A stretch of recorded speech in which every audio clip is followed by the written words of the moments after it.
श्री शिवाय नमस्तुभ्यम।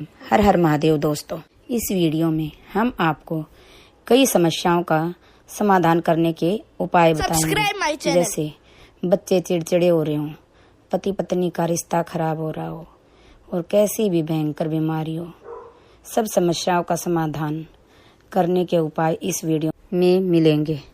और नवरात्रि में भी अगर आपकी कोई कामना है, आपकी अगर इच्छा है, आपका मन है, तो जगत जननी की आराधना करो।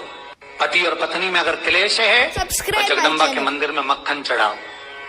4 तरह की बंदरवाल हमारे हिंदू धर्म में वर्णन करी गई। हमारा जो दरवाजे पर लगाई जाती है शुभ कार्य के लिए, इसको लगाया है। नवरात्रि के 9 दिन तक दरवाजे के बाहर लगी होती है, जिससे घर में कोई नई बीमारी प्रवेश नहीं करती, वो बीमारी बाहर निकल जाती है। जिस घर में लोग चिड़चिड़ प्रवृत्ति करते हो, क्रोध उत्पन्न होता हो, घर में सामंजस्य नहीं बन रहा हो, आपस में क्लेश बढ़ रहा हो, कोई किसी की नहीं सुनता हो, है कि पति कोई अन्य स्त्री से लगा हुआ है या परिवार टूट रहा है, तलाक तक पहुंच गया है, तो माता के मंदिर में आप ध्वजा लगवाइए, उस ध्वजा पर मक्खन लगाकर लगवाइए, आपको लाभ मिले। भगवान शिव ने कहा, पहली आम के पत्ते की बंदरवाल।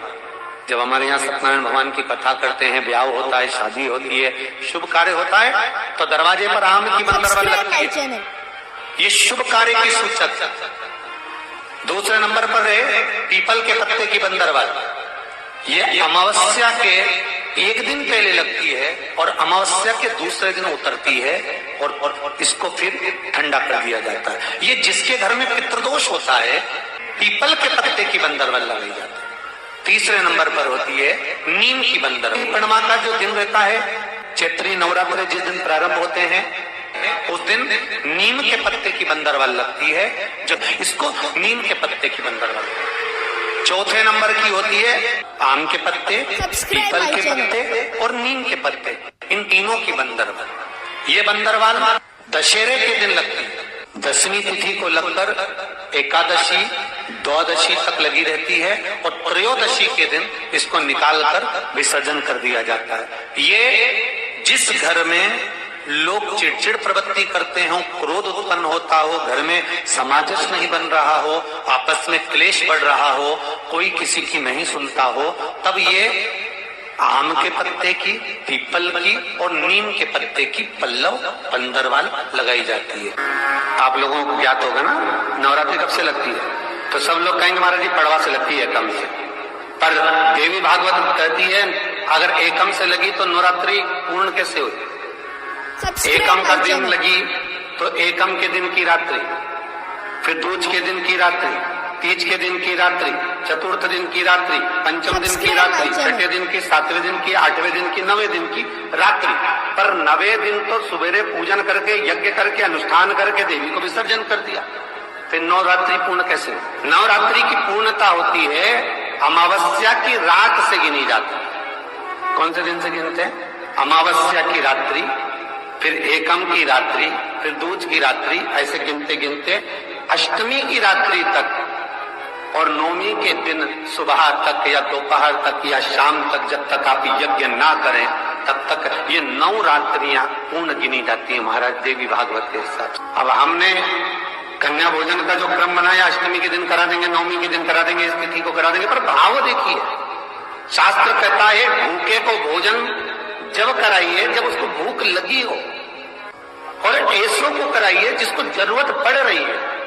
देवी भागवत वर्णन करती है कि पहले नवरात्रि से लेकर 9वीं तिथि तक जितने दिन देवी के होते हैं, प्रत्येक दिन में आप किसी भी दिन कन्याओं का भोजन करा सकते हो, पहली रात्रि से लेकर, पहला दिन से लेकर। ज्योत का विधान है, नवरात्रि में देवी की ज्योत लगती है, अखंड ज्योति लगती है, जवारे बुआए जाते हैं, कलश लगता है। ज्योत का भी विधान है, जिसके यहाँ दिया अखंड जलाया जाता है, अगर वो दिए की लो, दिए की बाती अगर दक्षिण दिशा की होती है, तो उसके घर में साल भर में एक घात जरूर होती है। जो दिया अखंड जलता है, उसकी बाती का मुख दक्षिण का नहीं होना चाहिए।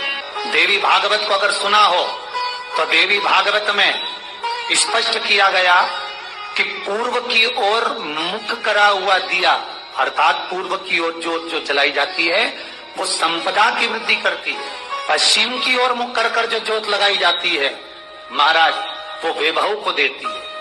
और उत्तर की ओर जो मुख कर ज्योत जलाई जाती है, उत्तर की ओर जो ज्योत का मुख रहता है वो आयु की वृद्धि करती है, घर में अकाल मौत को रोकती है। रात्रि का जो भाव तत्व है उसको भी अच्छे से समझ लेना।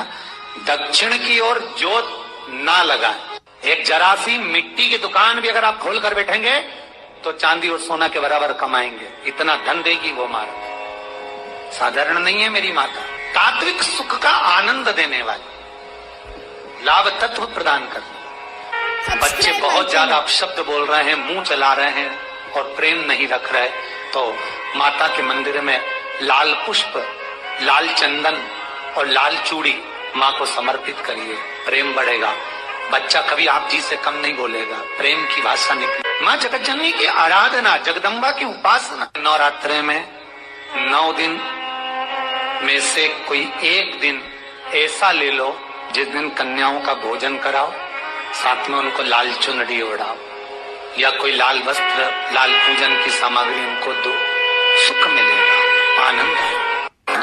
श्री शिवाय नमस्तुभ्यम। चैनल पर कथा सुन रहे हो, जितने फेसबुक और यूट्यूब पर सुन रहे हो, बहुत सावधानी से सुनना। शिव महापुराण की कथा आपको कभी भटकने नहीं देगी। शिव महापुराण की कथा आपको एक दृढ़ता प्रदान कर देती है कि अब आप भगवान के चरणों में पहुंच चुके हो, शून्य पर आकर बैठ गए हो, अब कहीं नहीं जाना, वो भोलेनाथ समान। आशा करती हूँ वीडियो आपको पसंद आई होगी। वीडियो को लाइक, शेयर, कमेंट कीजिए और चैनल को सब्सक्राइब कीजिए। धन्यवाद।